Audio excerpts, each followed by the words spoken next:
From where the West begins in Fort Worth, Texas, to around the globe, you are listening to Talk in the Night. I'm your host, Paranormal Phil, and later on in the show tonight, we're going to be joined by my guest, Chad Meek, as we talk about aliens, UFOs, and Giant Rock. We'll even get into his movie, Giant Rock the movie. But first, NASA should be looking for ETs, says scientists.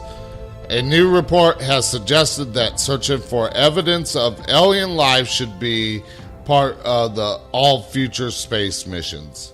While NASA has sent dozens of space probes to destinations throughout the solar system over the last few decades, relatively few of these have been designed to directly seek out extraterrestrial life.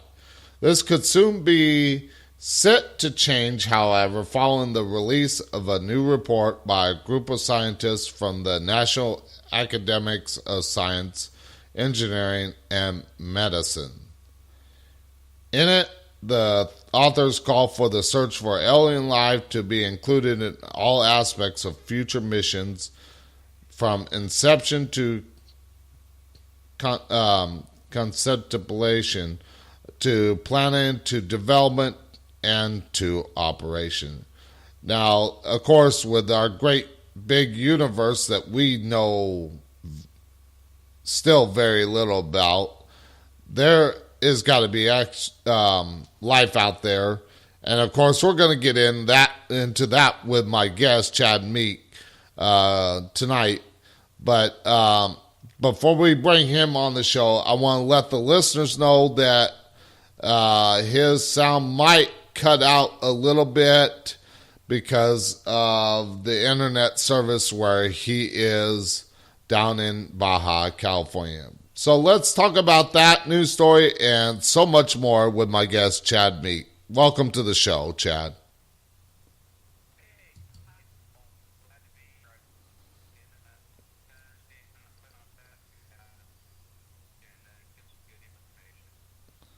All right, so do you care to tell the listeners a little bit about you for those that have never heard you on my show before?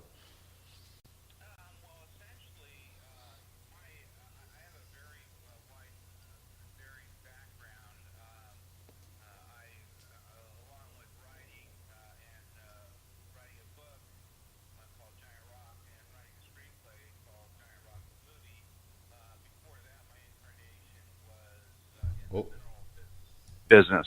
So, and essentially I grew up at a place called Giant Rock, which is out in the Mojave Desert, not too far away from Palm Springs. So anyways, I used to travel around the world and used to run oil and gas and mining companies and things like that. And then my new incarnation, of course, is I always had one leg in the UFO contactee movement vis-a-vis my uncle Jordan Tassel, and was essentially kind of thrust on me by my own experiences that occurred when I was very, very young and have continued to this day. Mm-hmm. All right, and so you mentioned your late uncle George Van Tassel, but before we get into him, tell us about Giant Rock and why it is important to you and it was important to your late uncle George. Well, actually, Giant Rock, and we call it the greatest UFO story never told, and it truly is on many, many fronts. It was essentially the epicenter of the UFO space contactee movement that actually occurred shortly after 1947, after the Roswell incident. It was the centerpiece and truly the crossroads where anybody who was anybody went on made a pilgrimage to this 8.5-story freestanding boulder out in the middle of the desert on a dry lake every year, and the amount of people numbered up into the tens of thousands of people every year, and they came from all over the world. My uncle was very, very, he was essentially the unofficial leader of this confederacy of like-minded people that had experienced UFO contact and UFO sightings. And so, including, Adamski, Gabriel Green, you name it. It's a who's who of the space contactee movement that occurred up. And he held these annual events pretty much up till his death in 1978.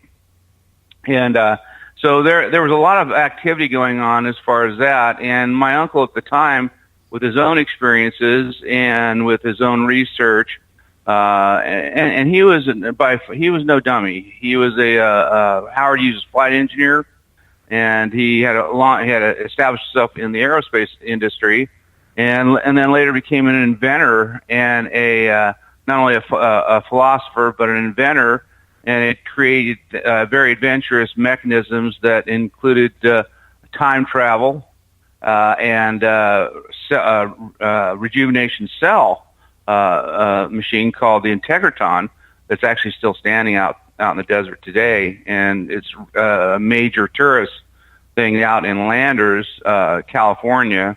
Again, it's about 40 miles away from Palm Springs, or 10 miles north of Yucca Valley, or more commonly than Marine Base. So essentially, that was it. And so I grew up out there. Off and on. My grandmother, my aunt, uncle, George, cousins, et cetera, had migrated out there in the late 40s. And my father actually helped work on the Integratron, and which is this dome-shaped building that's still out there. So it was kind of a family event that we were all involved with, and there were many sightings out there. And many experiencers, and even to this day, I've run across so many people that have actually made contact or had a sighting out at Giant Rock. So essentially, that's what it is. And I was from a very early age, being with my own experience of being abducted and experiencing that. A lot of this stuff was just thrust on me. And so I've always had one foot in this. It was, you might have equated me to being Clark Kent. I was talking to bankers and stockbrokers and you name it. At the same time, I had this other world of the whole UFO movement. All right. So how did George become a part of Giant Rock? How did he get involved in that and go to that part of California? Well, actually, there was a gentleman named Frank Kreitzer, which in the early 30s had wandered into a gas station where my Uncle George in Santa Monica was working with his uncle as a mechanic, and he had car trouble with this old Exeter, and had a bad clutch in it, and so he ended up.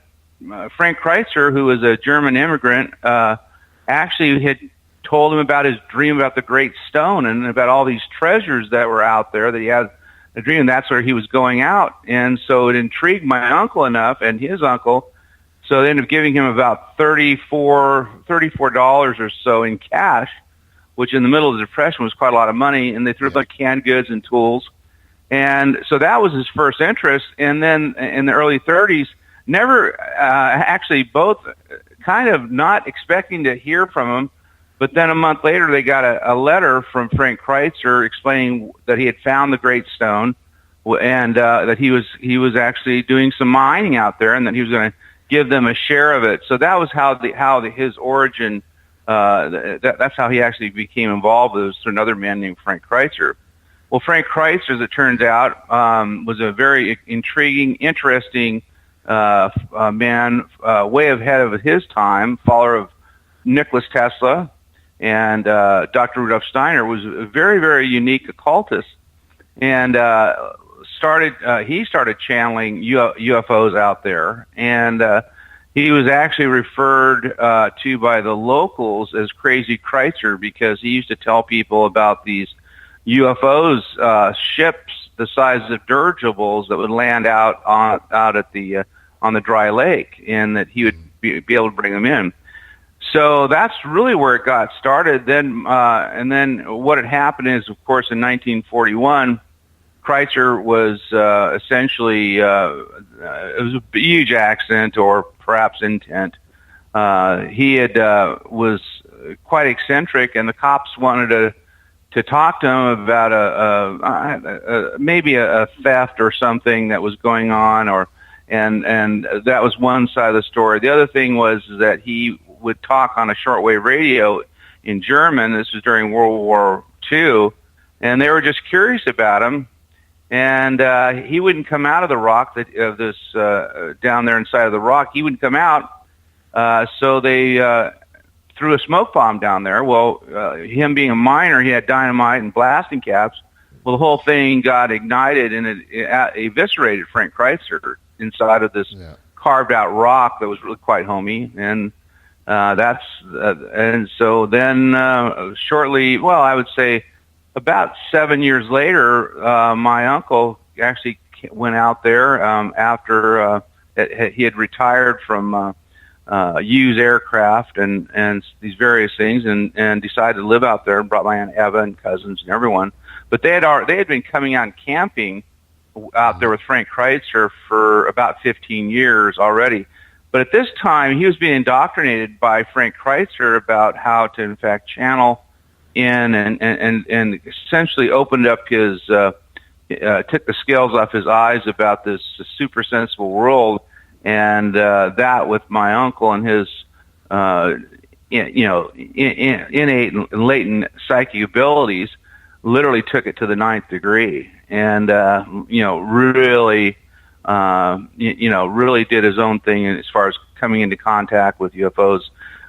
He would actually do these weekly channeling sessions where many people would be inside of the rock on a weekly basis, and he would literally channel in the various UFO entities. One of which is more popular, Ashtar, which there's a whole community called Ashtar. And my uncle was one of the first that had channeled in this UFO entity called Ashtar. So that was kind of the beginning. He had a tremendous amount of success channeling the various aliens. In fact, the collective group was gravely concerned about the nitrogen bombs being blasted at the time during World War II. And they told my uncle to go tell the authorities that they need to stop it. And of course, you can imagine that was a great conversation from a channeling point of view with the aliens. What he did is he goes, "No, I don't want to do that. I'll be ruined."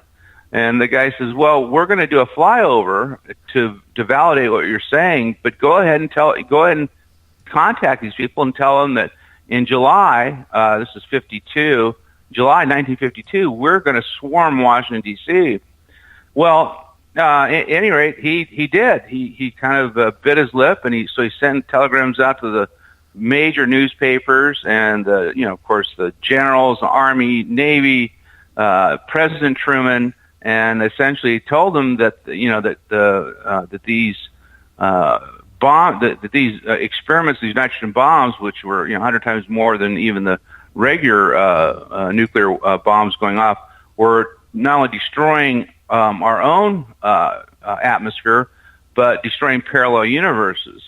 Which, of course, this is really weird science and strange. And now, of course, scientists have essentially proven that there are these parallel universes going on, but it was doing irreparable damage. So, anyways, lo and behold, the biggest sighting or the biggest flyover lasted for 3 days in Washington, D.C. They didn't know what to do with them. These were spaceships that were literally sitting on top of Washington, D.C. for about 3 days. And every time they'd chase them, they couldn't catch them. And it was a real fiasco. In fact, it's all over on the internet. They talk about that. That got my uncle the cover of Life magazine. That caught on, and that's really when the whole movement started really moving forward because of his notoriety. It also brought the attention of the authorities to my uncle, which was not a good thing and caused him irreparable harm and trouble the rest of his life. So essentially that's kind of how he made the claim. And then from then on, he would go on speaking tours. He was a frequent guest on a radio show called The Long John Neville Show, which Larry King eventually took over. And he would get on with the likes and debate the whole UFO,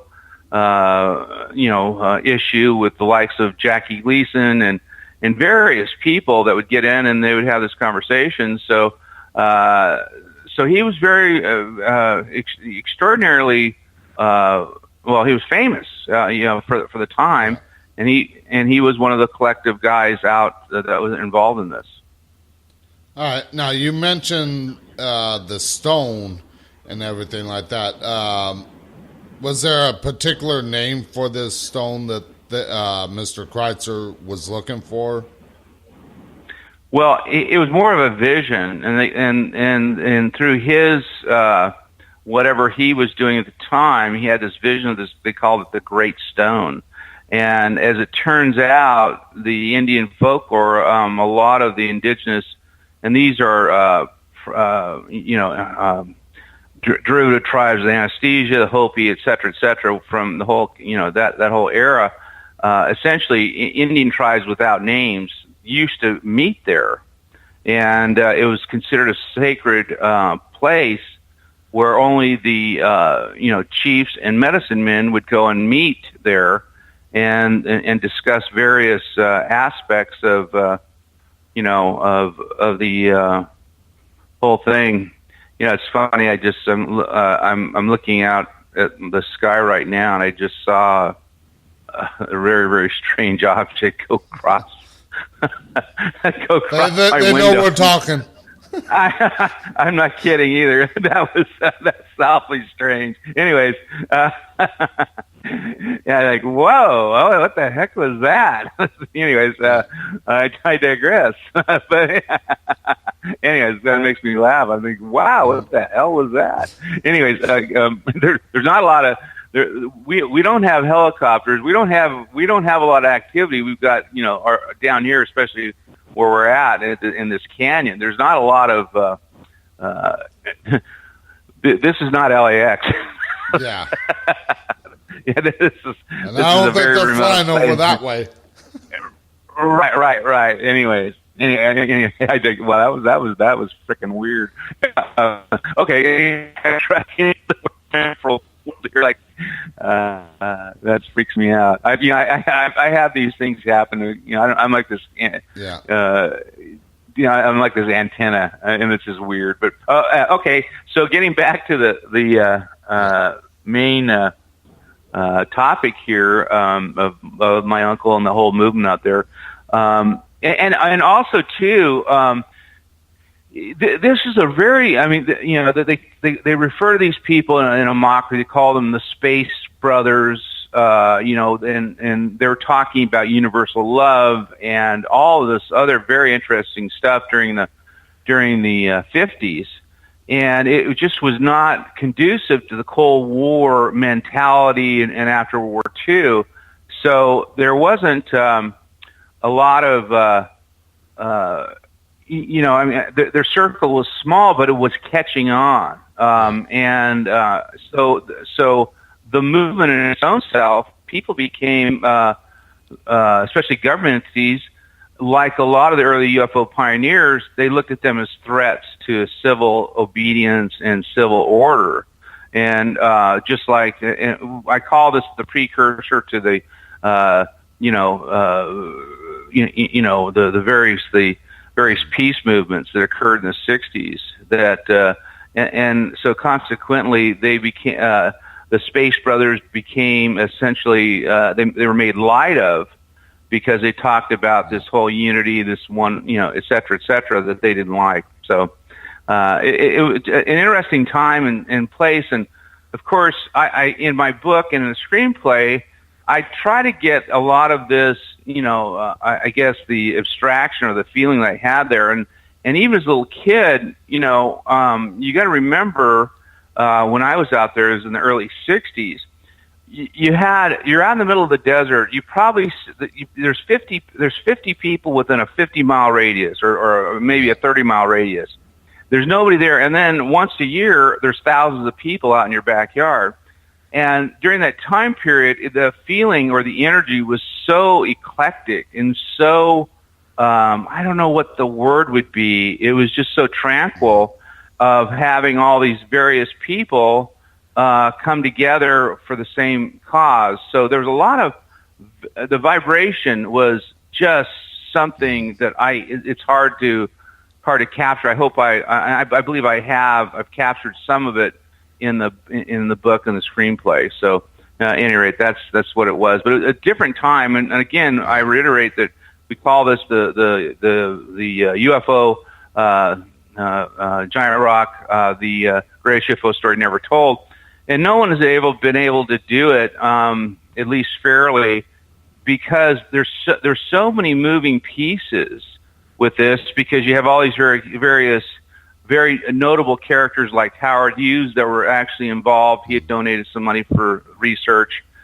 He was a visitor out there. You had Uri Geller. I mean, you would have all kinds of TV personalities that would come out and were essentially a part of all this too. So it's fascinating from that perspective. But very few people really know that. And then after my uncle died in '78, the whole movement, it's all stopped. So we're really talking about something almost, actually it's 40 years. 40 years ago? Yeah, 40 years ago. It just, since everything stopped. So. Okay. Now, I don't know if you mentioned it or not, because you were breaking up at the moment, but it was a little bit earlier. Did you happen to mention the name Ashtar or something like that? Or yeah. What? Yeah. Okay. Yes, I did. Ashtar Command. Yeah. That was an entity that my uncle was on the channel. And incidentally, I have the tapes of the of the channeling sessions on many of them. And one of the entities that he would channel is Ashtar. And I don't know if you're familiar with that. There's a whole group called Ashtar Command.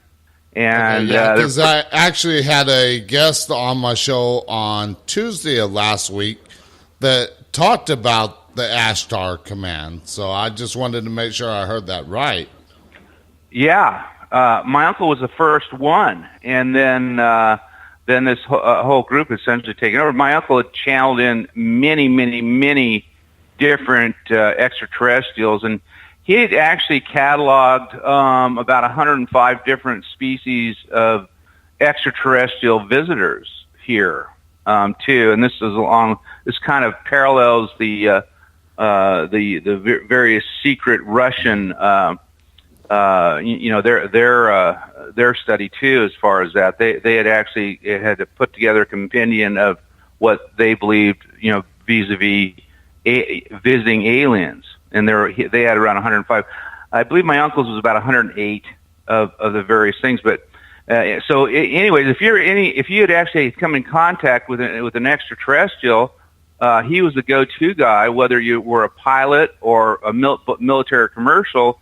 If you had a sighting of a ship and you wanted to reintegrate that whole thing, because a lot of people, once they had seen a ship during the time period, literally became, literally got weird. They really had a lot of problems with that, because they couldn't speak to anybody about their thing, because if they did, of course, what would happen is they'd be demoted or fired or ridiculed, etc. So that's why a lot. I was always amazed, because I'd see military planes and helicopters out there, out the airport, which was there, and they would go inside the restaurant, and they would be talking to my Uncle George, and I'd wonder, well, why are these people here? Well, I find out later, my uncle was actually counseling them about, what they'd seen and what have you. And because a lot of people had a hard time dealing with that, especially during that time period, because it challenged all their, Judaic Christian and all their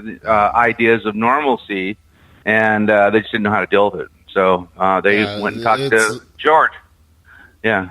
Yeah, it's the same way with when I got started in the paranormal, and even when I had my first experience back in the late 70s, you didn't talk about that kind of stuff because you were afraid of getting ridiculed or laughed at or whatever, or called crazy, and you just didn't really talk about it. Yeah, in fact, for me, I mean, it was so shattering for me. It made me, after my first experience, it made me stutter profusely. They thought something was dramatically wrong with me, but it really did that because I simply didn't understand what was going on. And everyone keeps talking to me. And they say, "Well, why don't you talk to your uncle?" I thought he was causing it, simply because I was really frightened of my uncle in many respects, because I thought he was the reason that these entities were coming out there. So I didn't want to signal anything up, but it was repetitive all the way up until I was about 10 years old. And I didn't want to tell there was nobody for me to talk to, simply because the language of what you're seeing, it's just very, very hard, especially as a child too. That's, it's not like you're an adult. They're saying, "Hey, listen, I just saw a UFO and this is it."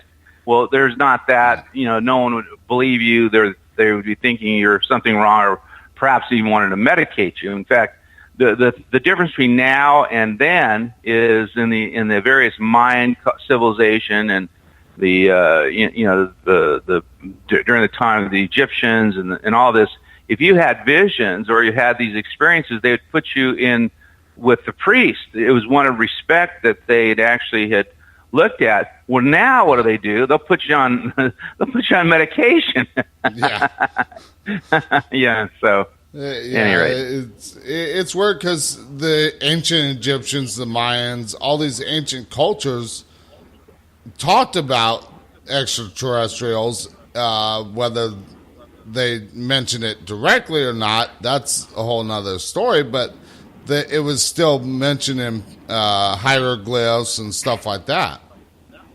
Well, it was certainly more common, and it was, as far as that conversation, there was a closer, union. It wasn't what's happened right now. In fact, I don't know. I believe there's law. It's actually against the law to go out to talk to an extraterrestrial. It's actually on the Federal Registry of the U.S. government, or to even that. Yeah, it's against the law, and in fact, and again, the scorn and ridicule that a lot of these, quasi-military agencies and what have you would have for people that express their experience with this kind of thing. It was just not. It became added injury to insult.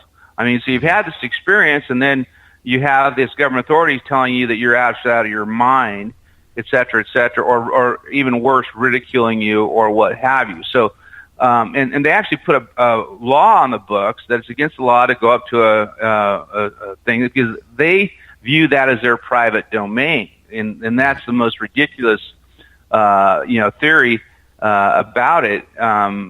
And of course, through some of the historical research, we find out that there's actually these various deals that were made with these, extraterrestrial groups, trading technology for, research as for human species and what have you. And that is probably that, it's funny. It's like what's been happening as far as how all the truth is coming out now, especially, nothing is hidden anymore. And whereas I would hear about these stories, now everything's kind of more in black and white. So it's almost like you can call it a little pencil puzzle, where you basically, you start outlining. Well, now these outlines are becoming darker and darker and darker. And so consequently, our own government, specifically United States, and not in Canada, Mexico, I mean, heck, Russia, Brazil, et cetera, it's a completely different world when you're talking about this thing. But in our country, it's almost taboo, and it's just it's one of the more difficult things. So this is all part of our legacy that's basically coming out. There's been a lot of really great work done, as far as this come out, and it's more readily available. now. And I think we're actually at a real turning point with this whole world of ours about our legacy, with this. But it's not anything new under the sun. You got to remember back in the ancient Sumerian times, or even the Native Americans, this was quite common. The conversation was like on a daily basis, and the communication between the various space brothers, extraterrestrials, whoever with them, was by far more common. And so now, of course, we're coming full circle. Yeah. All right. Well, we're at the half. We're going to take a quick commercial break, but we'll be back with my guest, Chad Meek, as we talk about UFOs, aliens, and giant rock. We'll be right back. But you don't care, you're unaware. Keep moving like the scars aren't even there. It's in the air, like a blazing flare. Don't stare, 'cause the flames will burn us. I thought you were the one for me. That's why I gave you everything. Held you close by the stormy seas. Oh, you meant the world to me. I used to kiss your head when you cried for me. Hold your hand while the pain was over. Keep you warm by the roaring sea. You meant the world to me.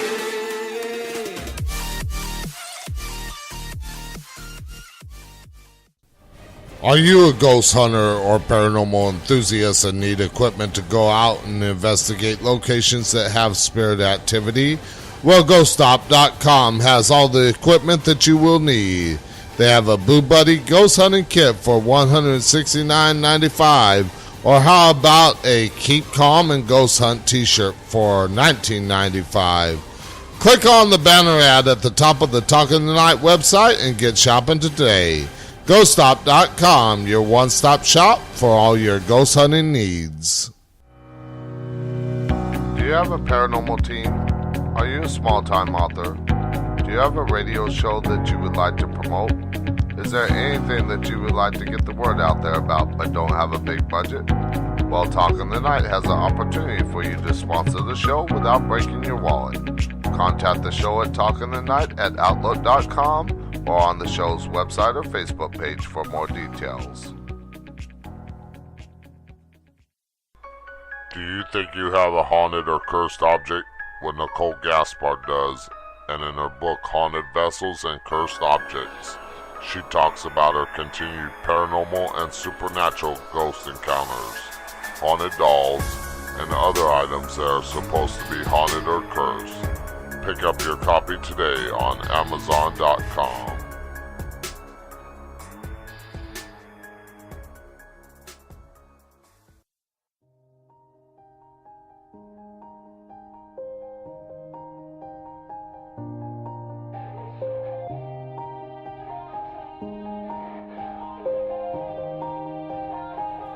Yeah.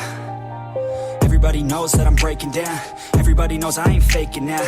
Everybody knows my heart's vacant now. Yeah, she hates me now, I made mistakes but now I don't ever wanna be alone. I don't really ever feel at home. On my own, in the zone, that's the only way I know. Feeling low, about to blow back up. Here I won't ever let the doubt creep in. Gotta pop a couple more aspirin. I don't think I'll ever let you in. Easier to break it off best friends. I don't really understand myself. I don't really understand, need help. I don't wanna be left on the shelf. Couldn't even hear me if I yelled. It's so cold outside. I'm alone, I'm alright. It's so cold outside. I'm alone. Okay, and we are back with my guest Chad Meek as we talk about UFOs, aliens, and Giant Rock the movie. Now, before the commercial, we were talking about his late uncle George Van Tassel and everything like that.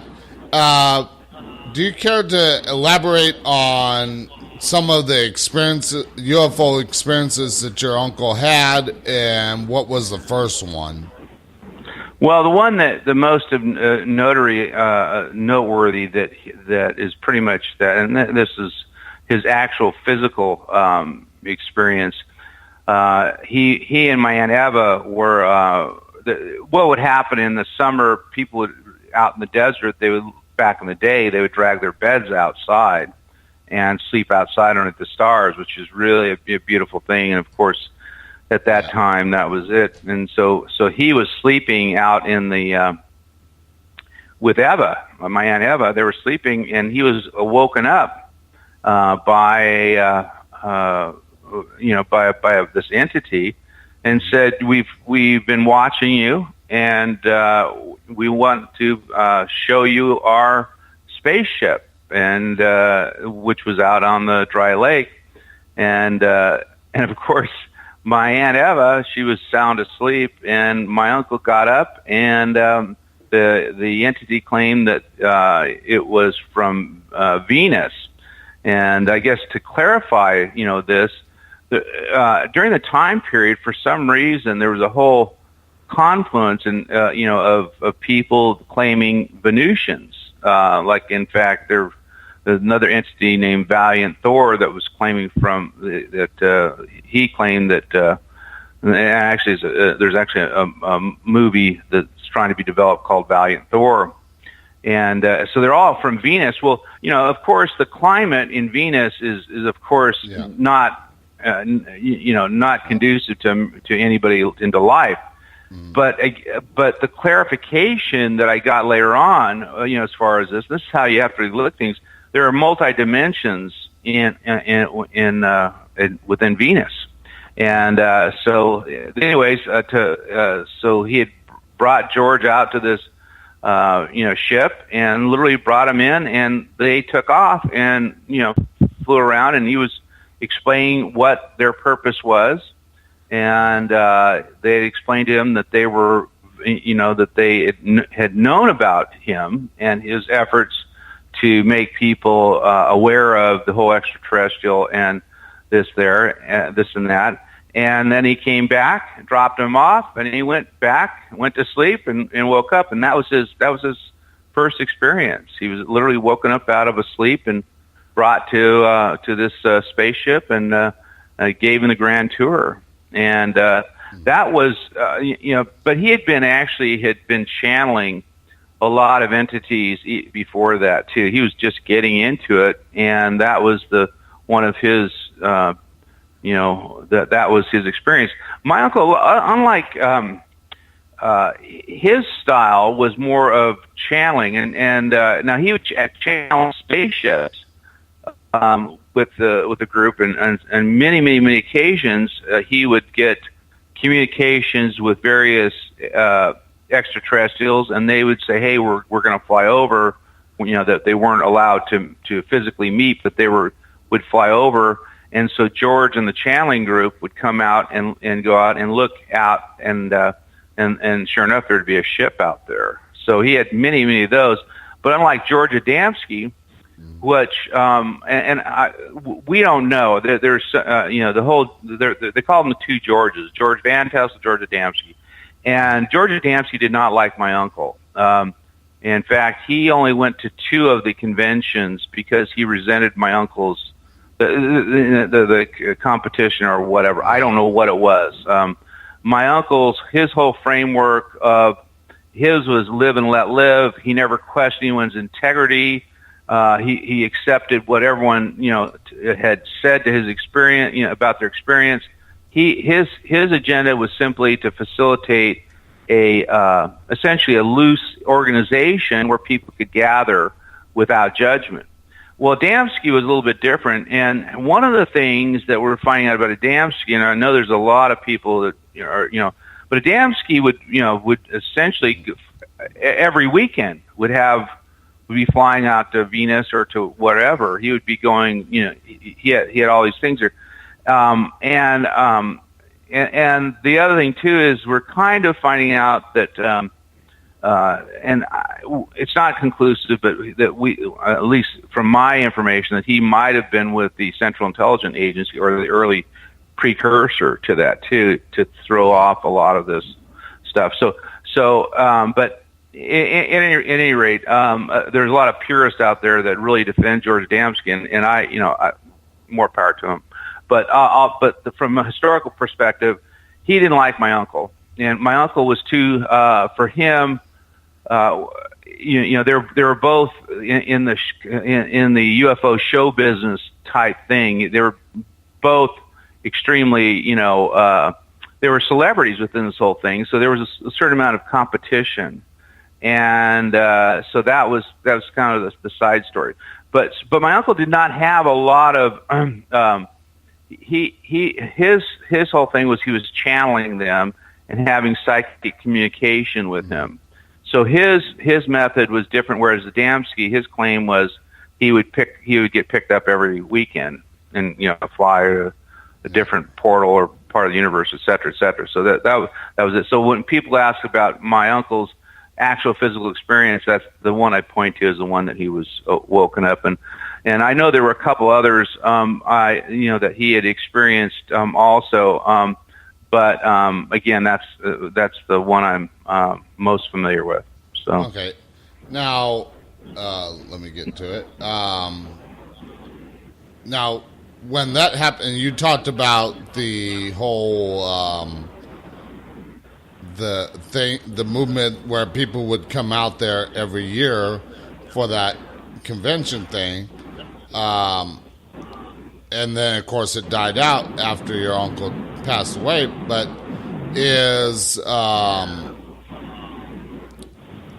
do you think that these extraterrestrials are still out there today and walking among us?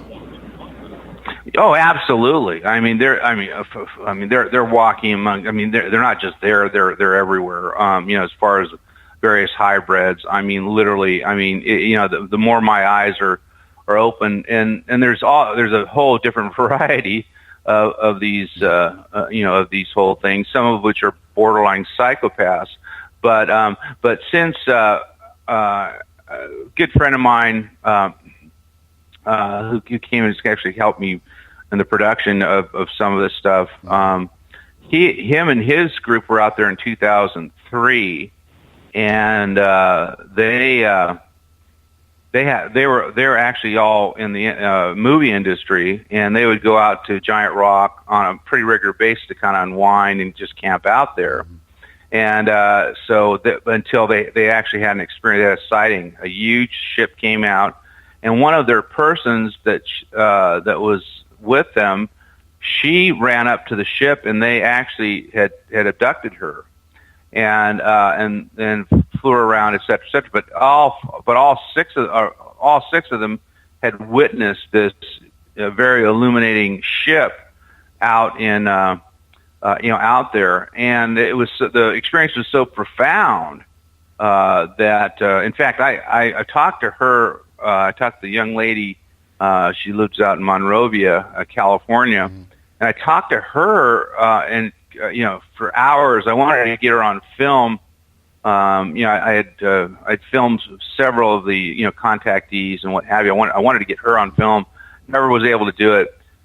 But the conversation was extraordinary as far as that. She was literally given by data transfer incredible amount of mathematics and what have you. In fact, she had written down some of the stuff she was just so full of information that these extraterrestrials had given her in their short visit that she literally became unbalanced, and essentially the symbolism and things like that she was quite advanced. So everyone was completely freaked out about this whole experience they had, and they went back. And this is what they did.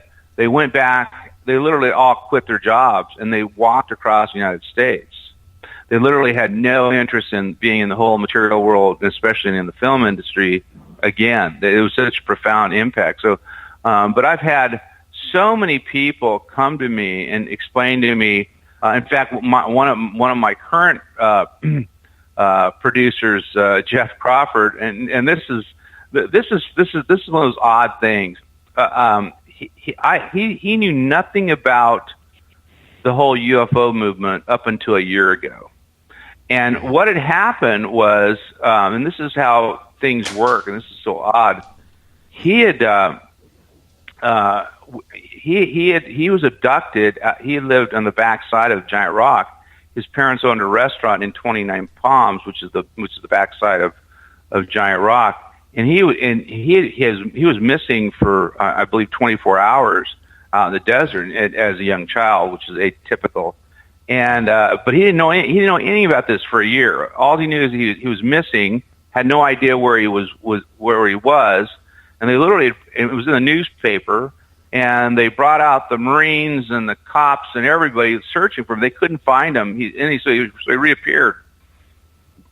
So a year ago, lo and behold, he has this thought, and he decides to take a road, a little detour outside of 29 Palms in through Joshua Tree and then through Giant Rock. So he ends up out there, and he gets a story about my uncle. He had never heard of that. He had never heard. He had since moved away and what have you.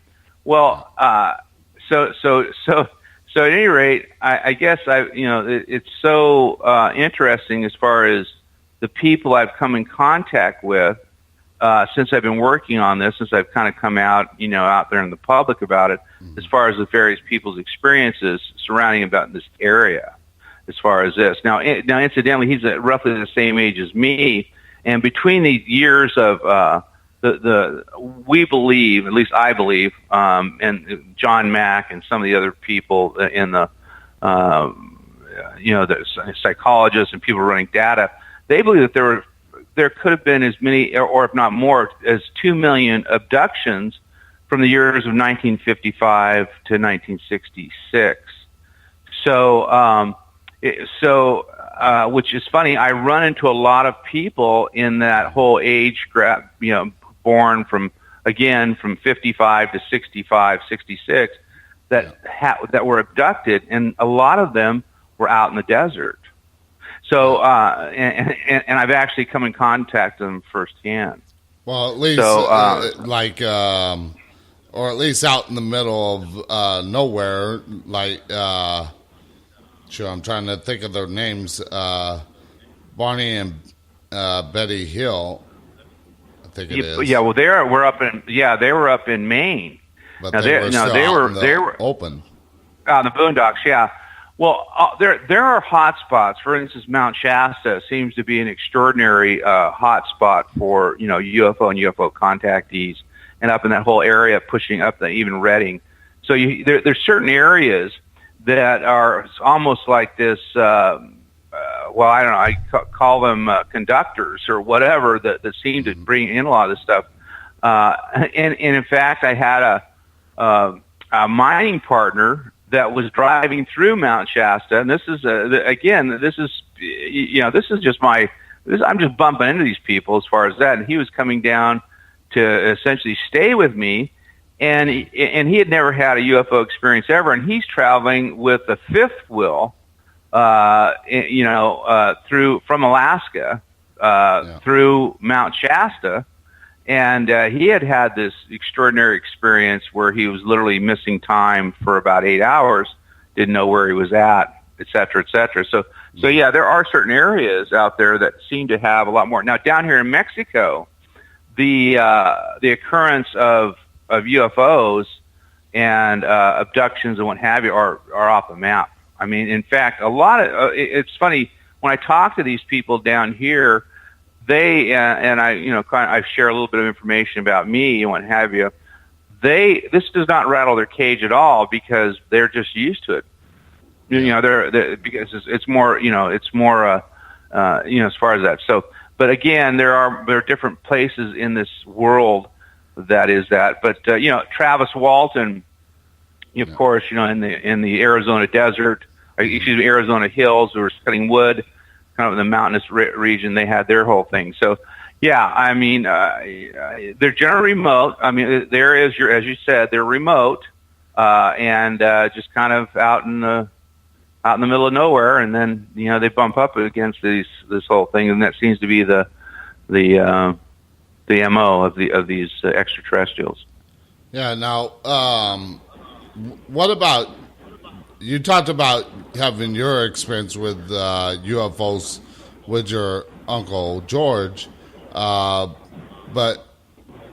have you had any, other than the one at the start of the show that you happened to look out and see, Have you had any more experiences with UFOs or extraterrestrials? Oh yeah, I had one. I've had about since I've been down here in Baja for about 7 years. I've been down here, and I've had about 5 experiences. The no direct. Well, the one experience I had, I'm still putting it together. But I literally, it was almost like I fell through the roof. I was missing somewhere, and all I know is that I landed on my feet, and it was like I fell, like I jumped about 10 feet. And I don't remember any of it. I mean, the only thing I do know is that I'm in the middle of my room. I literally had that depression feeling. I was on my feet, standing up like I'd fallen, and I don't know what that is. But I did have one that was the physical. That was a physical one that I had, but I don't have any memory of being taken or abducted, et cetera, et cetera. But for many years, I would do the kind of I would literally have these day type experiences where I'd be shaking, almost like I guess. In fact, at the time, I thought I was having some sort of seizure. But for about 2 years during the and this is up in the mountains of Utah that we were living up there. I was shaking violently, like literally like a gigantic earthquake. Like the whole room was moving back and forth, back and forth, back and forth. And literally, I just didn't know. It was almost like based on some of these. Some of the research, I guess there was some harvesting going on as far as with me, and that's what they do. They literally are shaking some of the essence out of you and utilizing it for whatever energy they have. But but the effect was my eyes were open during the day, shaking violently. I thought that they were seizures until I read the information. This one writer, he says, no, you're actually shaken, and they're literally harvesting some of your essence to do that. So I had that. Sounds bizarre. Yeah, well, here in Mexico, would it be like some kind of doing that to kind of possibly power the ship or possibly create hybrids? Probably. My guess, probably hybrids. As far as that, there's all kinds of, there's all kinds of ways to extract, these, the whole DNA strand, and that went on for about 2 years, and on a regular basis. So, at the time, and after, other than being tired. From these experiences, I was okay, as far as that. And no, I wasn't, people want to ask, well, were you doing drugs? Were you drinking? I said, no. It had nothing. Yeah, a lot of people would probably ask that kind of question. Right. No drugs. Actually, I was running marathons at the time. No drugs, no, I was extremely healthy, et cetera, et cetera. But that went on for about 2 years. Another event I had was I had to get up very early one morning. My wife's brother and my sister-in-law, I was going to pick them up from the San Diego airport, so I got up at 4 a.m. in the morning from my place down in Baja, and literally I had a ship literally telepathically communicate to me, and it saw me about 5 miles away. And I looked up there in the morning, and I looked up and said, what the hell is that? It's not you go through the various checklists. It's not a helicopter. It's not, it's nothing, etc. And then all of a sudden it just kind of zoomed right over next to me. And I was in my car. I just pulled over and rolled down the window, and it just stood there on top of me, as far as that. And it was communicating with me as far as that, and it was kind of an amazing type thing, and that was early in the morning.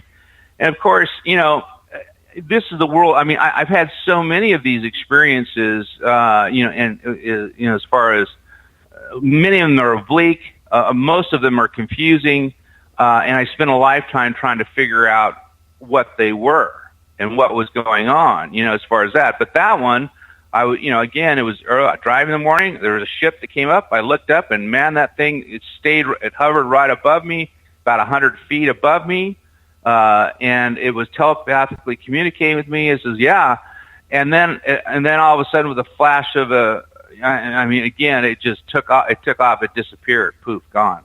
Again, I don't know. I might have had a glass of wine before the night before, whatever. But I know it was no drugs or alcohol. I don't do it. It wasn't a whole lot where you're hallucinating. Yeah, it wasn't a ayahuasca or an LSD experience or whatever else those people are doing. The other thing too is that all mine are completely natural, and that's I guess in some respects is a little frightening. I can't play without anything else. So. Yeah, sorry. Well, like with me, I've had a Bigfoot experience up in Northern California in the early 90s. And, of course, that area is known for a very hallucinogenic mushroom. Right. And, of course, I didn't want to tell anybody about my experience because of working out in the forest where these wild mushrooms grow. And I'll tell people, if you're up in that area, do not pick them. I will tell you from personal experience. I tried one. I had a tree talking to me for an hour. Never again. But of course, I wasn't on. I didn't do a mushroom at that time when I had that experience. But it goes with the whole like UFOs or other experiences. Where you're afraid to, especially if you live in an area like that, you're afraid to tell somebody because they're going to think you're crazy. Right. And part of the liberating thing I've had with this whole thing of not, and being in, you can imagine, I would have, I used to be involved, I used to do some investment banking. Used to deal with hundreds of thousands, if not millions of dollars in projects, and deal with people in suits and ties and what have you. And of course, I have my suit and tie on too. And if you can imagine, it's funny. You really live in it's like you have a Superman, cape underneath your suit. I mean, you literally, you're having this very linear 3D conversation. The irony is that. Some of the most intriguing experiences or conversation I've had has been with, some of the PhDs or some of the geophysicists, what have you, in the thing. We literally had a little community of people that actually had come in contact, and we can't, for the life of us, can't figure out how we first found out about each other. But instead of getting shit-faced drunk in the bars, at conventions and things like that, we'd be up in some hotel room.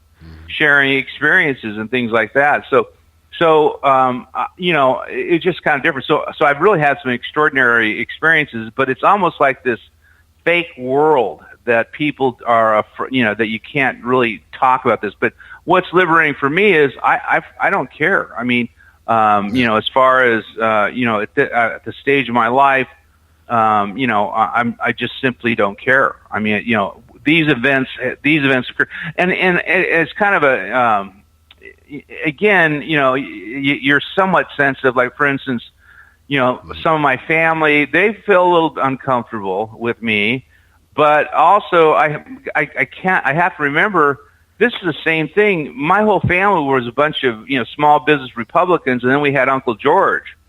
With this in the 50s and 60s, and my whole family, for the most part, they knew that he was being truthful, but they literally were, freaked out about their own reputations, about having a family member like, as far as that was out there like George. And the same thing even with me. It's a little different, a little better for me, I think, than my Uncle George at the time.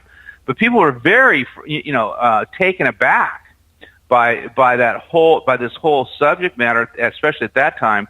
But now I don't care, and we're living in a better world. And the great sense I have, and this is really, I'm getting kind of a little bit more optimistic. I've been, obviously, if I make a movie, such an epic feature film, you run into with some of the dark personalities on planet Earth. In fact, all of the whole entertainment industry, it's 90% dark. I mean, these people, they're psychopaths. A lot of them are psychopaths, et cetera, et cetera. It's all about money. They could care less about anything else, and power, greed, et cetera, et cetera. So you're dealing in that whole level. So, but again, what I am seeing is on the fringes, on the outside, in these various collective groups that are kind of emanating out in this new world of truth. And so I think it really comes down to people expressing their stories and telling their truth as they know it, and so I am optimistic as far as what's happening, and I'm seeing that transition. Yeah, I mean, we you can turn on any of the television, and you can see the major fiascos out in the world. But I hate to cut you off right there real quick, Chad. I hate to cut you off, but we're at the top of the hour. We'll be right back with more of my guest, Chad Meek, as we talk about aliens, UFOs, and giant rock.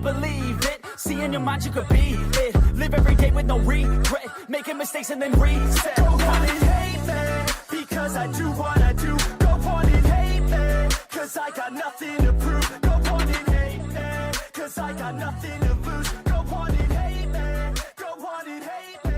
Yeah, that's okay, yeah. I cannot complain because today,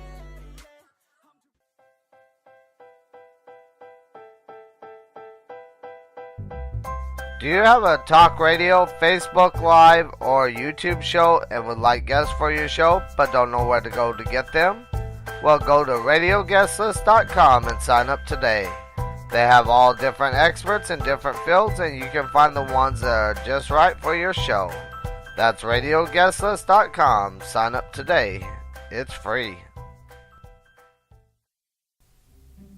If you like finding out about different things in the paranormal field, such as ghost stories, haunted locations, UFOs, cryptozoology, and much more, well, check out Into the Paranormal on YouTube, and be sure to subscribe to the channel.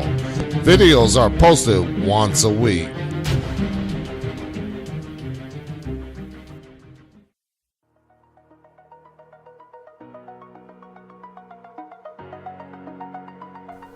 To read about the story of Giant Rock and see the trailer of Giant Rock the movie, just click on the link on the Talk of the Night website and it'll take you right there.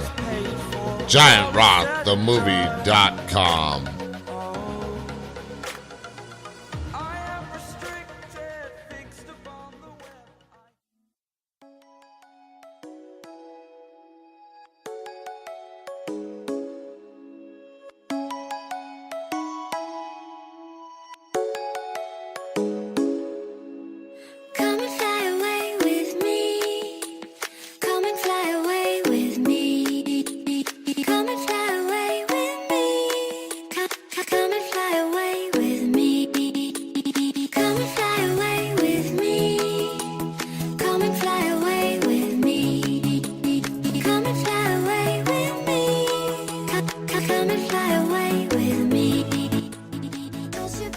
To call into the show, Skype Talk in the Night, or by phone at 817-717-5561.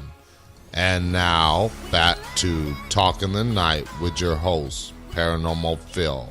Okay, and we are back with my guest, Chad Meek. And of course, the phone lines are open, so if you want to call in to the show, ask my guest a question, feel free to do that. Also on Spreaker,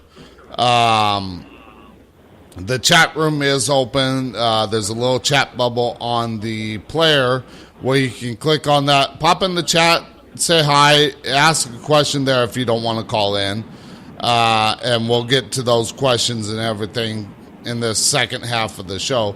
So actually, I want to start off the second half here with a question from the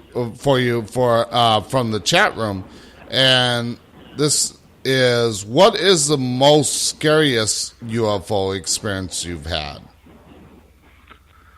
Well, it was the first one, and again, like right now, if one pulled up, I'd knock on the door and says, "Hey, let me in." So there's a difference now versus when I was 4, and when I was 4, it was traumatic. I mean, literally. And then there were continual abductions that were going on, but the first one was the most traumatic. It finally came down to it. I was around 10 years old, and they actually had followed me out to Pomona, and I was actually in the backyard of a swinging, and they'd actually had come there, and I was pulled vertical, and they were telling me to let go, that they wanted to take me again, and I would not let go.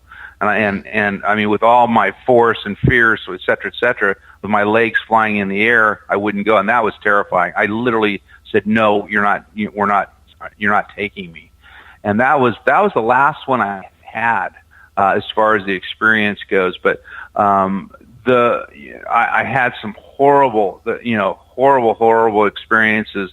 One of the stuff, as far as with the 4 little gray little bastards. They were doing their medical experiments, and they were prodding with all kinds of steel instruments, and it was frightening. It really was. And the next day, I woke up. And this is actually a condition I had for about 6 months. After I had risen, I couldn't finish a complete sentence.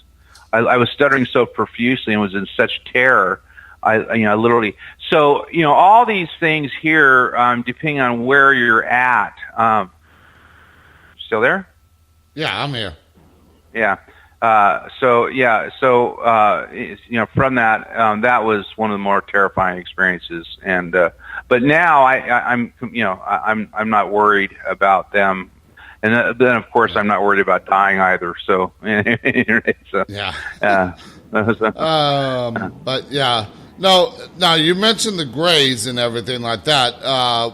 What are some of the other races of extraterrestrials that you or your late Uncle George has had encounters with?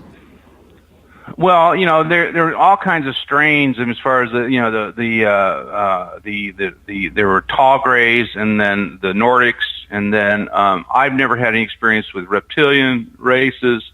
I've heard some horrible stories as far as that goes. But it's pretty much the blue avians and what have you. Those were the primarily ones. But the ones my uncle actually come in contact was the Venusian style and the Nordics, and he had a lot of contact with them. The Greys were the ones that were probably. And I believe that the Greys have had an agenda because I believe they're a dying race. And I think that's why so many of them have been here trying to, trying to rejuvenate their race, trying to figure out that essence so they could survive. So, but yeah, those are the ones that we've come in contact with as far as that. But, like I said, there's a whole litany of these variants as far as that. I've been wanting to see those, the beautiful blonde ones that I keep seeing on the internet. Well, actually, I'm friends with somebody that does a radio show out of Las Vegas that has actually had an encounter with those blue-eyed blonde extraterrestrials. Wow. I'm envious. I might have to put you in contact with her. Yeah. So So that's it's funny. Again, I like for instance, the whole reptilian thing, which seems to be you get into the whole the Anunnaki and all these other type species. I mean, there's so many of them, and It's just kind of, it's what your particular experience is and what have you. But for some reason, the Greys, they chose me, and they were very mischievous too, as far as with my cousins, and with so it seems to be that. So yeah. Now, my guest on last Tuesday, we were talking about the Ashtar Kaban and everything like that. And she stated that, because she's been in contact with them, and that they're almost like hovering over our planet to kind of protect us from, like, the Greys and the reptilians and these ones that want to cause harm. Yeah, well, supposedly there's there's a prime directive, and there's a mandate, and this is all set up by this whole thing, and this is and what they're discussing is a mandate and this prime directive to not harm the thing. But apparently, a lot of these extraterrestrials didn't get the memo. And it's kind of like, there's all kinds of renegade things, just like you have lawbreakers here on this own. And one of the things, too, as far as people keep asking, well, are all aliens benevolent? No, there's actually some that will, in fact, eat you. I mean, there really are. In all my experiences, I noticed a certain amount of protection. And even but once I got, it was just feeling pain and in the process. So I believe that there is a prime directive saying this. There's a lot of the abductions really kind of they just fall into the world. I mean, there's still a lot of missing people. I mean, the one that I keep hearing about is all the various forests and state parks coming out, not completely disappearing. And they're in the thousands. So maybe I'm even wrong with that, but it just appears that we're not seeing as many as far as that. We're seeing things as far as like with the footage that NASA had gave about the ship. Actually, it's actually out. I'm looking at that ocean where those Navy pilots were following that extraterrestrial that was on the news of late. I'm looking at that ocean right there. So this is a hot spot as far as that whole that whole thing. But aside from that, I mean, it's kind of it's dribbling in. There seems to be, like, for instance, with the whole episode I believe it was in the 90s with the Arizona lights. As far as that. There seemed to be a whole bunch of, like, a cluster in space, and then it dies down, and then it picks up, and it ebbs and flows, as far as that goes. But yeah. Kind of cutting out there. Yep. So, you hear me? Yeah, I can hear you. It just was cutting out there for a second. Okay. Well, all right. Now, go ahead. Another question from the chat. Let me get back to it real quick here. What about the black-eyed children? Are they like a hybrid, or do you think they might be something else? I don't know. I don't know anything about it. I don't know about the black-eyed children. Where are they out of, or whatever? That's the first I've heard of them. So it's funny. I live in a remote area, so I mean, unless I get it on the internet, I probably don't hear about it. And I don't frequent a lot of conventions. I do a limited amount of speaking.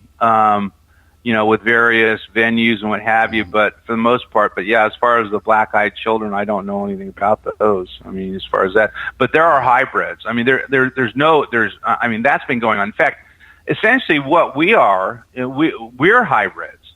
I mean, essentially our whole species, the whole human species, is one of continual, a process of hybrids.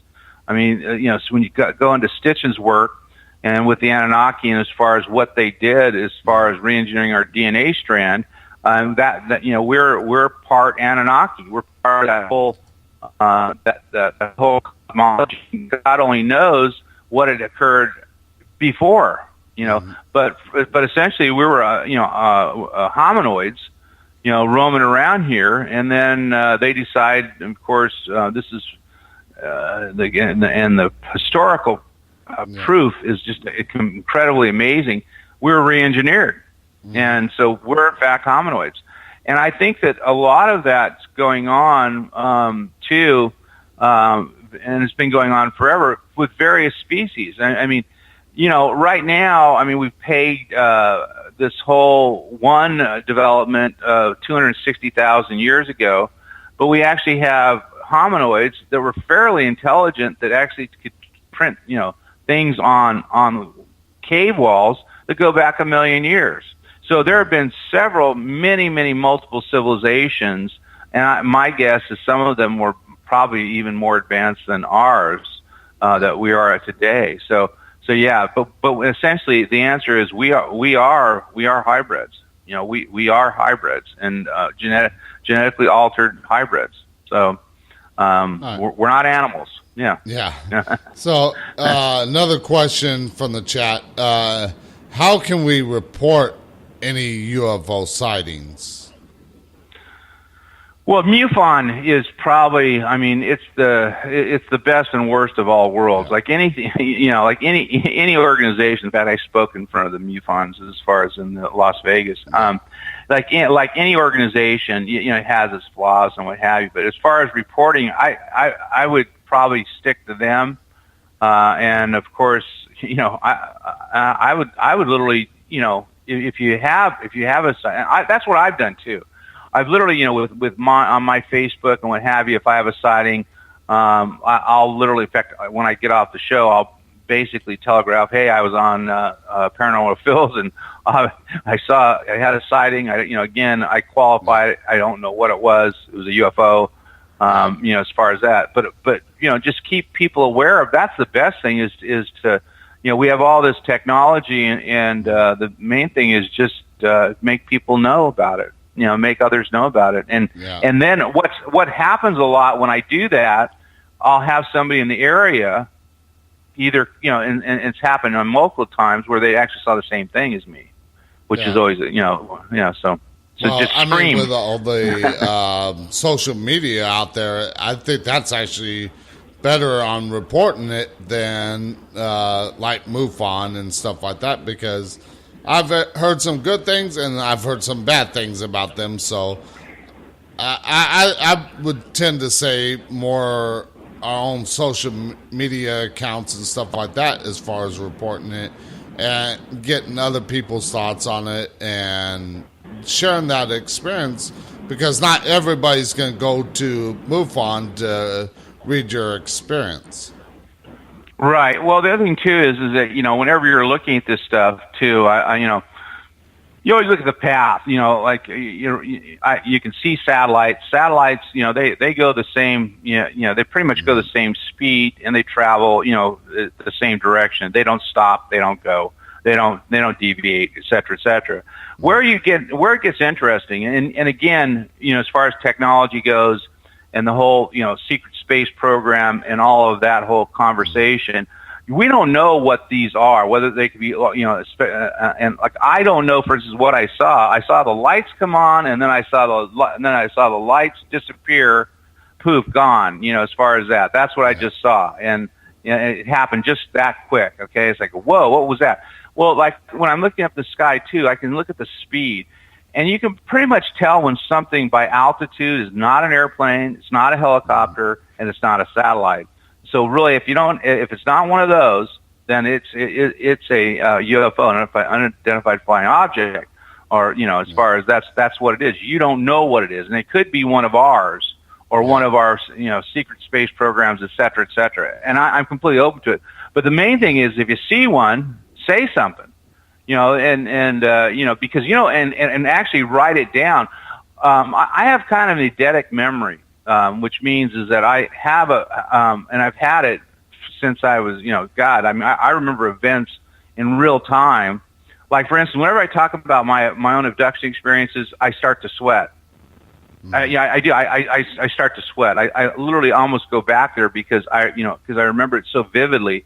And most of these whole things, as far as I can pretty much go back, blow by blow, siding by siding, experience, et cetera, and do it. But a lot of people don't have that kind of memory. So the best thing you can do is literally get it on a social media or journal it somewhere and literally, and it's amazing. Like, for instance, I was on a show last night, and I was talking, and the guy was telling me, the host was telling me, he says, well, I think I kind of had one. And he says, I was driving, and all of a sudden, the whole lights on the inside, the whole road lit up, and the whole lights, it all lit, and I don't remember anything outside of that, and then it completely disappeared. And he says, and all I know is I was late to where I was going. Okay, he says, and the question is, was I abducted? And the answer is probably. Yeah. I mean, but it's amazing how we all like to discount, and it's our human nature, our whole 3D world, where we want to discount what we're seeing and experiencing. Mm-hmm. But there are events and things like that are going on. I think part of the thing for me, because of the events that occurred, I think the pineal gland for me has always been kind of opened, versus what happens in what's in our current slave status through various mechanisms. I think that whole view of the supersensible world has been essentially brought down to a useless organ. And I think that's the biggest thing is to literally, and the only way you can keep opening it up is if by chance you do see something, to acknowledge it, and then to kind of look around more and more in the supersensible world, and you'll actually start, it'll ignite that whole process. Signs and stuff like that. Right. And to not discount it. It's going on right now, but we're trained not to see. It's kind of like that Men in Black thing, as far as they take that little photo thing, as far as that, one of the things that scares me about Hollywood and their some of their things, even though they made it a big joke, some of the stuff that they were saying in the Men in Black, as far as the various species and all that stuff, and what in fact happens, it's kind of interesting how everyone literally forgets these experiences. And I'm thinking, well, is there some sort of mechanism that they literally, if by chance you stumble on, that they literally know that they don't want you to remember? Yeah, and, of course, Hollywood makes these movies to make it seem like science fiction, not real. But I tend to find that in movies like that and other movies, there is a little bit of truth based on them. Yes. Well, and some of the classical things, and what are your favorite ones? Well, this Arrival, I like that one that just recently came out. I thought that was fair, as far as that. Contact, that also was fairly, that's fair. And of course, the granddaddy of it all, which my uncle was a creative consultant for, was Close Encounters of the Third Kind. Mm-hmm. I actually like what they did, how they did it. In fact, Giant Rock there's some similarities as far as how I treat it, because that was a pretty realistic rendition as far as what somebody would be and do had they experienced like Richard Dreyfuss. So, at any rate, if I keep on talking and we get close to the break, let me know. I mean, too. So just please let me. Yeah. So, we got a little bit before we go out to break. Okay. Now, I'm trying to think where I was going to go with this. Of course, I've had only one UFO experience. And, of course, it was, I want to say, in my late teens. I saw this streak of light shoot across the sky. And at first I thought, okay, it's just a meteor. But when it stopped on a dime, zoomed back the other direction, and then zoomed back the direction it was going, I knew that wasn't something that we know of in our military or any other kind of programs that could do something like that. And, of course, a UFO, like you said, is just an unidentified flying object. It's not meaning that it's extraterrestrial or anything, but it quite possibly could be. Yeah, I've had, one, I saw one in my backyard with, I had a fire going, and my wife was out there, and I could see this thing up there, and I couldn't get my wife, I couldn't get her to see it. It was very frustrating for me because, it's like, okay, do you see it? And she goes, yeah, no, I don't know. And, as far as that, I said, do you see it? Well, she didn't see this thing, as far as that. And it was blazing and zigzagging and doing all this crazy stuff, but she still couldn't see it. So I thought I just threw my hands up at it, kind of frustrated. But I had saw two of them fast forward, or actually later, about 8 months later, in the front of my on the patio on the beach side, I saw two UFOs standing out in the middle of the water. And I go, what is that? And they slowly moved towards me, as far as that, towards inland, and there were two of them. And I'm sitting out on the front porch out there, and so I grabbed my wife. I went inside, and thank God they didn't go away. I grabbed my wife. I go, do you see those? You see those? And they were moving towards the net. Right here. I'm shaking. I go, you see? I says, yes, I do. She goes, yes, I do. And then poof, they're gone. And so I don't know. I mean, it's funny. There's some people. They just don't. It's just not in their world. And it's like I guess. I don't know. I call it the contactee antenna. Or whatever. This this one here when I was talking to you earlier, as far as I just saw it there, I'm thinking, okay, why in the hell did that thing show up when I'm talking to a guy in the paranormal world? Why did that show up there? Okay, there's certain questions. That question, I'm not going to be able to sleep tonight because I'll be thinking about that. Why did that show up right then? I mean, how did that happen? So they knew we were talking. Right. And telepathically talking. I mean, as far as why did that happen? And that's the thing for me. I mean, I'll sit there. I don't know. Maybe it's a form of I've been accused of this too. Kind of low grade form of autism or something. Because I'll just sit there and I will think. I say, why did that happen now? As far as that. So, but the bottom line is that we don't live in a vacuum. And that's the real interesting thing that's happening now. And I was talking, before the break the last time about that. There's something going on out there, and it's kind of exciting in some respect. And again, this has been my whole trek to get this damn movie made and get it out because I know people are going to love it once they see it. And also too, I understand that there are forces that probably maybe are a little bit, just simply because of the way everything works, that perhaps won't want to see this, won't see this movie made. But I know that once it gets out there, I think that people would be extraordinarily happy. And I'm not just being naive. I have such a critical. You don't want to be around me when I'm watching any movie or on Netflix because I tear everything down 1,000 different ways. Yeah. But I just feel that things are getting that these pockets that something's opening up. And even though I know a lot of people are extremely negative, but you got to remember where there's all this darkness, there is a potential light. And I think that we're coming to something, and not to get evangelical. It's just a feeling. And I haven't felt like this, trust me, Phil, in a long time. I mean, I've not been a very optimistic camper about the way.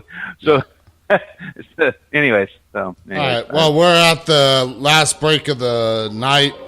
So we'll be right back. We're going to be talking more with Chad Meek about aliens, UFOs, and of course, we're going to talk about his movie Giant Rock, the movie, in this last half hour. We'll be right back. Left on my skin. We fight and we fall and we rise through it all till we find what we want. Then we lose it all again. Your touch on my skin, pull me close, take me in. Just me, just you, lost in the moment.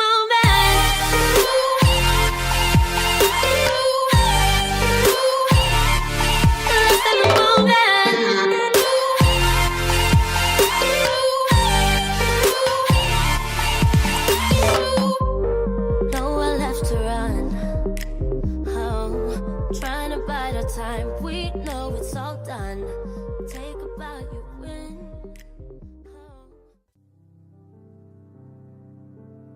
Just for Talking the Night listeners, go to vibrationalenergy.com and mention Talking the Night to receive a 10% discount off either a 30-minute intuitive spiritual reading or spiritual clarity session via phone or Skype with Debbie Anderson. Just click on the link on the Talking the Night website.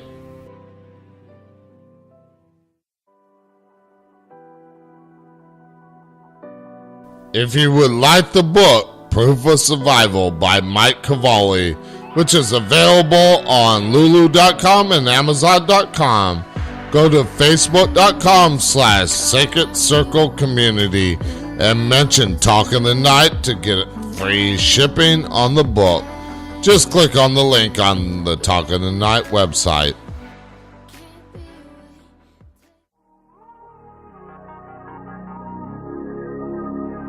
When you go to JamesGordonJr.com and subscribe to his free monthly Mind Power and Money Enzyme, you will get a free PDF copy of his book, Attract Money Forever.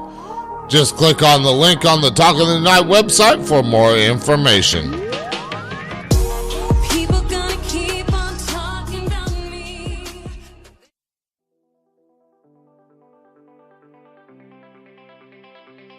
Yeah.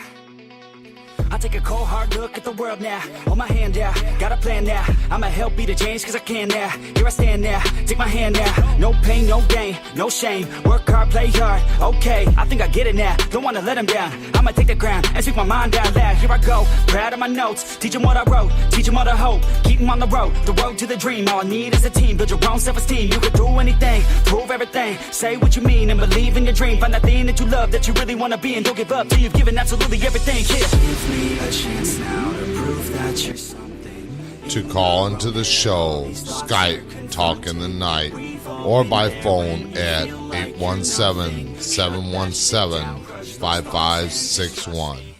And now, back to Talk in the Night with your host, Paranormal Phil.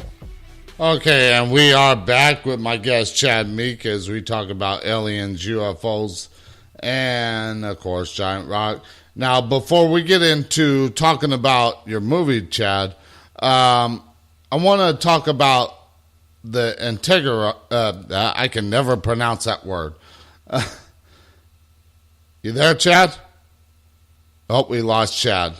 Well, I tried to get Chad back up and everything. I just happened to notice we lost him on the call, so let's see if we can get him back. Of course, lost him. Let's see. Let me send him a message on Facebook real quick. Hopefully he'll call back in. But while we're waiting for that,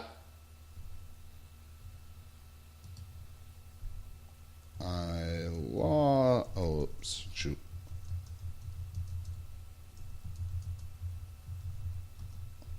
All right, so hopefully he'll call back in, but until he does, because we were talking during the commercial break, and I had everything going and stuff like that, and just lost him and everything like that. But of course, throughout the night, you've been hearing the poor quality of the call, and that's not on my end. That is on his end because he's in Baja, California, in like a canyon up by the coast. So, and he's using an internet service to make the call. I even told him he could call in by phone, which might be clear. Oh, okay, here we go. We got him back. Okay, Chad, we lost you somewhere at the last minute of the break. Okay, Phil, can you hear me? Yeah, I can hear you. Okay, we'll just have to go here. There's something going on. I don't know with the computer. I don't know what's happening. But anyways, yeah, so I'm here. Okay. So, yeah, I was just telling the listeners that about because of the internet and the location you're at, it made it a little difficult why you were breaking up on your end, and I wanted to let them know it's not on my end, but okay, good. I started to ask when we came back, and I didn't notice that the call had dropped, so I'm going to ask again, and of course I can never pronounce the word. I don't know why, but now what is the integra? See, I cannot pronounce. Integratron. And what was its purpose for being built? Well, it was the original purpose of it was for molecular cell rejuvenation, or essentially what it was to rejuvenate all your cells that you could live, for, many, many years, that you would not be, accustomed, that the cells would be rejuvenated to a reset to, 30 or 40 years earlier from your, that was the original intent. But what it actually evolved to was, in a many respects, was essentially a time machine. Is what it was, which is on the same thread. It was a time machine. So what you have, and there were actually physicists and astrophysicists and all kinds of scientific people that that were working on it in the construction. And it was done through a sacred geometry, which is, that dome, and the way it was built was, I guess kind of, in many respects, and it's not the same thing, but a replica of the various, building structures, which would allow energy to come in and rejuvenate your whole thing. Now, there's no metal in or very little. And it was kind of, some of the stuff was, my uncle claimed that he was getting the information transferred from the extraterrestrials on what that thing is. Now, the only thing I can tell you about it, first of all, 19 years, it never actually hit its full operational. But today, people go out there and they pay big money to sit in there to actually feel relieved. And, so there's some mechanism that's working there, but that was its original intent, was a rejuvenation machine, and to go through that whole, that whole thing, as far as that. But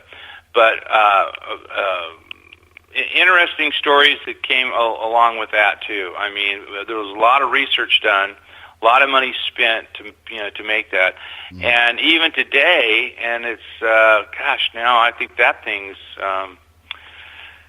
I think it's probably getting close to about 50 years old. Now it's still out there.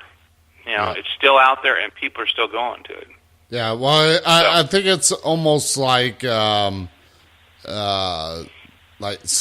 Arizona, I believe it is, where there's a lot of healing properties in that area, and I'm wondering if the Integratron sits on like a certain ley line that. Well, it does. It does. No, you're right. It does sit on various grids, as far as that. And on top of that, there's a dry lake, around there. Of course, water is very, very, very healing. And the other thing, too, is you have this giant rock out there, which you displace a lot of energy, fairly close by. It's just the whole area is very conducive. And it's a very special place, very unique place. I feel, it's funny, you feel different when you even go out in the whole area. It's been years since I've been inside. I used to play inside the Integratron with its nice wood floors and what have you. The people that it's been through 4 different owners. In fact, it's really had a life of its own. One of the times it was actually made into a nightclub, of all things. They attempted to do a nightclub in it.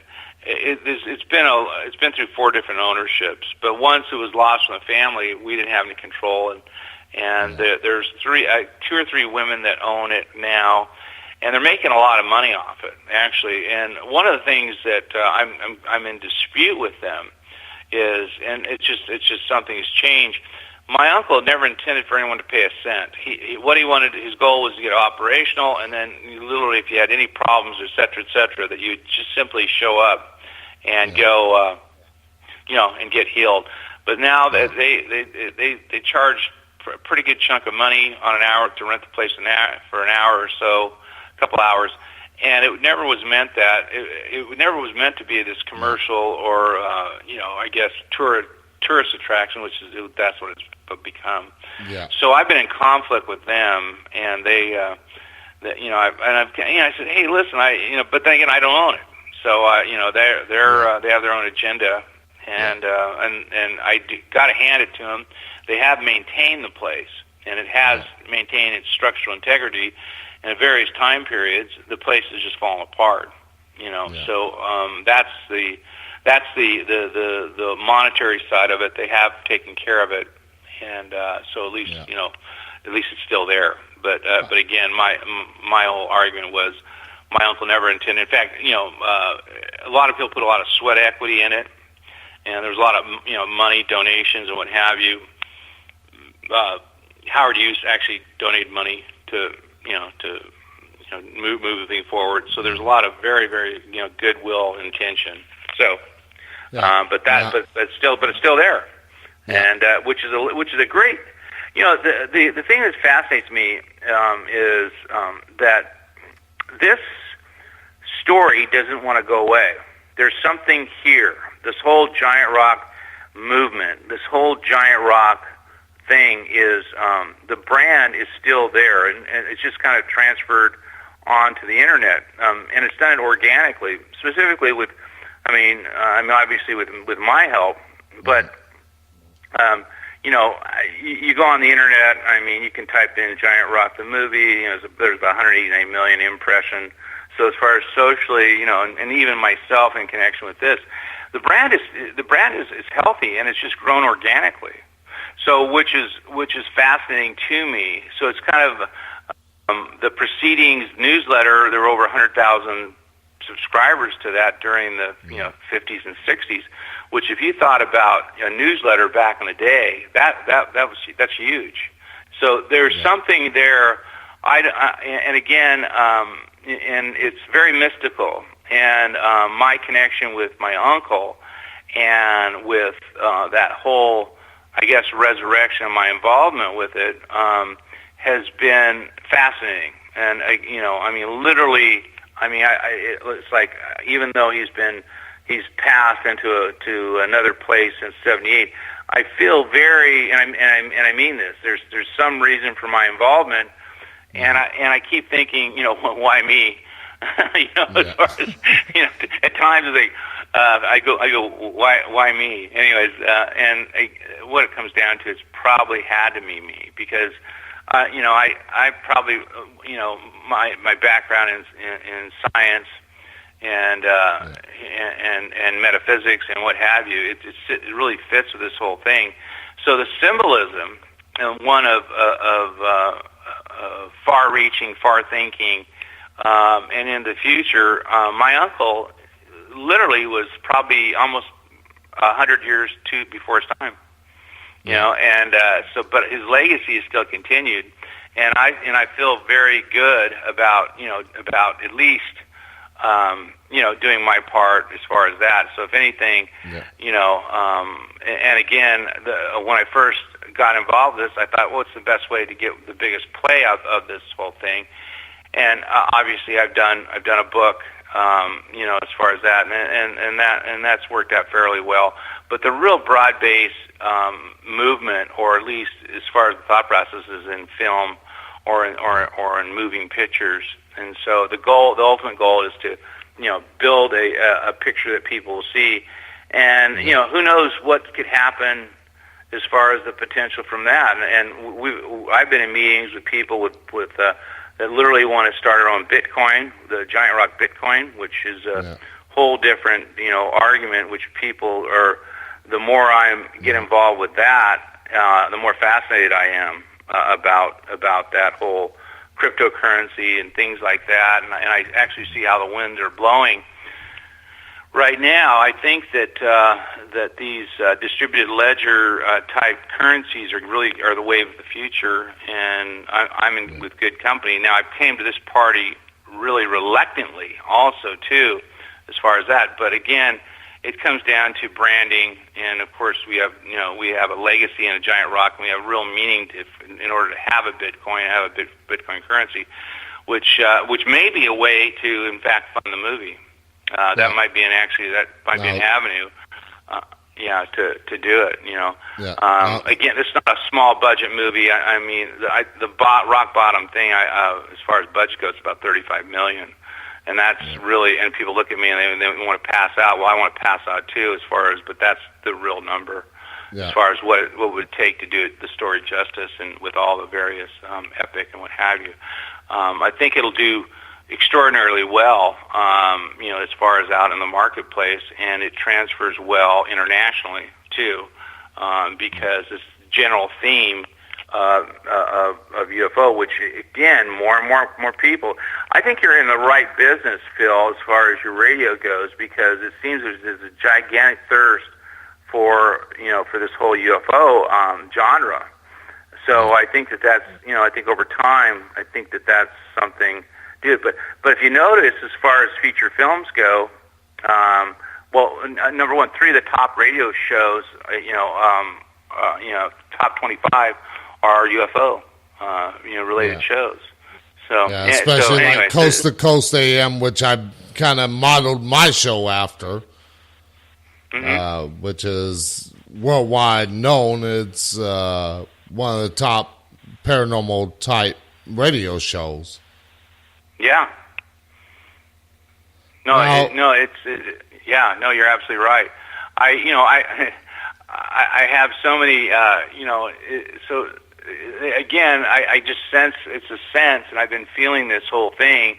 It's exciting to be involved, and it's exciting to follow and to listen and to, as far as this, but one thing that that this character actor named Rudolph Martin told me, he says, listen, he says, Chad, he says, your movie will get made, and he says, it's just simple. He says, they're absolutely out of good original content. Yeah, I noticed they kind of redo movies or redo TV shows into movies, and it's like, you're running out of ideas, guys. Come on, think of something new. I'm trying to work on a screenplay actually myself. If I ever get time to work on it, going off of a experience that somebody at the Omen House had, and I'm trying to think of the title that I came up with, but it was where a lady stepped into a mirror, and it was like this spirit was screaming in her ear, but it was like she was being pulled towards that mirror. And I think it was something like having to do with being pulled into that other spirit world. So eventually I'll get that done. Yeah. Well, here's the thing, and that's essentially, one of the things that when I was originally doing this, I had this epiphany when I was writing the screenplay. I had this epiphany, this is by far much more than a movie, and not to get too grandiose as far as what this is, as far as the whole Giant Rock brand, and and what my uncle started. As far as this is by far more, this whole genre. It's more than just one movie. And there's a couple of movies that are just lying there. One is the John Mack story.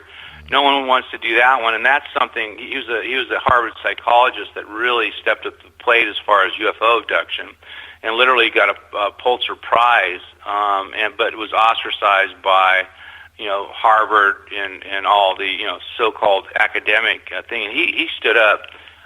So that's a story that needs to be done. I know there's a girl, and I would love to do that. I'd love to figure out a way to be able to finance some of these various movies and what have you. And the other one is Valiant Thor, and that is a very, very interesting thing. And that's fairly well documented. It's based on a true story about this gentleman, Valiant Thor, but like yours too. I mean, if you're like me, you're limited as far as to your if you look at Netflix or whatever, it's just garbage. I mean, it's horrible. And yeah, I mean, there are few and far between good shows, and I don't know. I scratch my head and I keep thinking, wait, what do people want to see? Well, they want to see this kind of. They want to see this whole genre here. But anyways, until they come around, it's one of those things, and but they will, and the money will show up, and I've been fairly confident about that. All right. And, well, we got like 10 minutes left in the show. Do you want to tell people a little bit about what Giant Rock the movie is, and is this the only film that you got planned? Well, right now it's kind of like I need to get this done. I have. I mean, really. I mean, we're structured. We have a corporation. In fact, we're able to issue shares. I've actually been president of the same company for the last 30 years, and we've been since very rendition, primarily focused. We owned hundreds of thousands of acres and oil and gas fields and what have you. And we've divested ourselves of that, and we're primarily an entertainment, multimedia company. Mm-hmm. So, I mean, but ideally, I mean, this is Giant Rock is the cornerstone of that, and that's the real launch. But I would like to do, other movies. We did a little series called The Real Truthers, which is on my YouTube show, where we were actually interviewing people that have actually had abduction experiences and kind of getting on that. I alluded that to earlier in the conversation. But yeah, and we're actually looking at various financing mechanisms, including Bitcoin, which actually is looking more and more doable, now. And we think with the presence on the internet and the branding that we can actually probably do it. I mean, it's a little bit novel. I did a lot of research on a company called Doggy Coin, and there's nothing, and it's got a net capitalization of about $600 million, and it's all it is a coin, Doggy Coin. That's what it is. So I figure with a little more substance stuff, we can pull together some movies that need to be done, perhaps maybe even yours or your idea, or in a treatment form, whatever, and start getting these things done through a corporation and getting it done and getting out there and actually competing with some of the existing corporation, which we're not afraid of. We're not afraid of the bottom line. We're not afraid of I'm not afraid of competition. I know that on balance, if in fact we get the opportunity with a sufficient of capital, dollar for dollar, we'll pound the crap out of everybody out there. Yeah. So that kind of keeps me going, and I'm a little bit intrigued as far as why we haven't got a little bit better progress. But again, it's a work in progress. It's more than a movie, and so we're still excited about it. As far as that, but. But we have the story, we have the legacy. I have all the copyrights on all of this, on the story and what have you. And so the intellectual property is really there, and so the intrinsic value is right now it's Giant Rock. But again, it's like I said, it's more than just one movie or book or me or you or anything like that. It's a whole entire movement, and it's something that monetarily people can be involved with versus owning, Exxon or Mobil. What do you want to do with your money? I mean, I guess that's the question. And lately, with the stock market getting the crap kicked out of it, it's going to get much, much worse. There's very few alternatives. So I am optimistic, and we'll just see how it plays out. So, do you have any expectancy for when it might come out? Well, it's like the tea leaves are this. I think how this is going to happen, Phil, is there's a listener out there with a lot of deep pockets, and he's going to get in contact with me.